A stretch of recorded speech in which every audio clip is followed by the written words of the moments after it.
Good evening, class. Gabriel here, and my how-to fire-related topic I chose is on residential fire safety.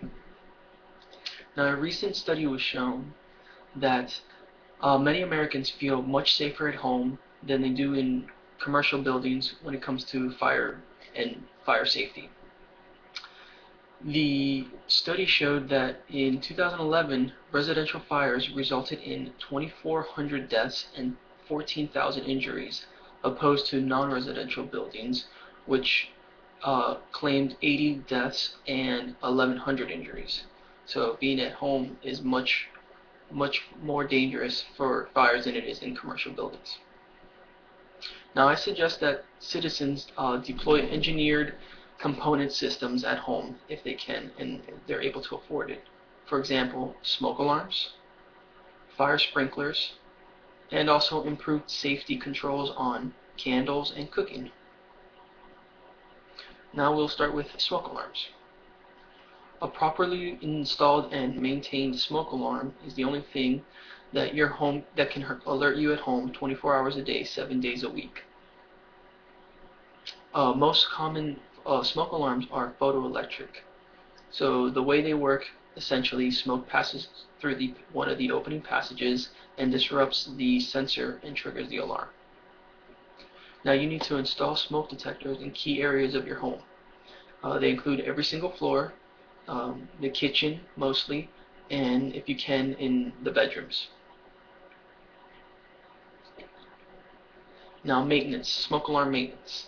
They should be tested on a monthly basis, and the batteries should be replaced twice a year. So general rule is when you change your clocks, you should change your batteries as well. And the entire smoke alarm system should be changed every 10 years. Also, never disable smoke alarms when you're cooking. Most people tend to disable them because they tend to be a little annoying and they go off very often. So, and what could happen is people forget to go back and turn the alarms on, and that could be very dangerous. Now, the next component that can be used in your home is a residential fire sprinkler. Property losses are 85% less in residences with fire sprinklers compared to those without. Most fire sprinklers only release 15 to 25 gallons of water as opposed to 150 to 250 gallons of water in a fire hose. So you're going to get much more water damage from a fire hose than you ever would from a fire sprinkler. 79% of people who die in fires die in their homes. 77% of all structure fires occurred in residential properties. A residential fire occurred every 80 seconds. So it just shows you how common residential fire structures are.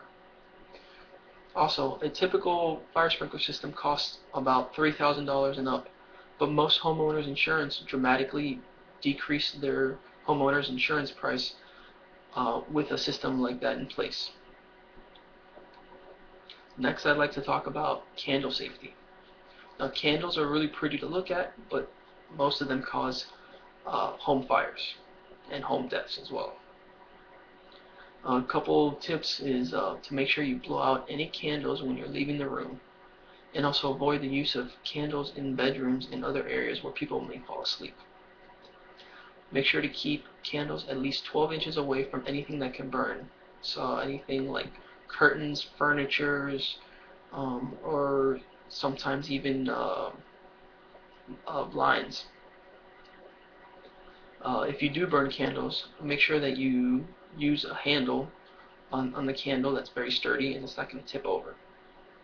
Also, make sure you put it on an uncluttered surface and a flat surface. A lot of people tend to put candles on top of magazines or anything like that. That can cause the candles to tip over and cause a fire. Don't burn a candle all the way down to the bottom. This usually what happens, it gets too close to the handle, and sometimes when you go to pick up the handle, you can actually tip the candle, causing a fire. Never use a candle if oxygen is used in the home. Make sure you have flashlights and powered lighting ready to use. Don't rely too much on candles. It can be pretty dangerous. And that is my how-to on fire-related. Thank you.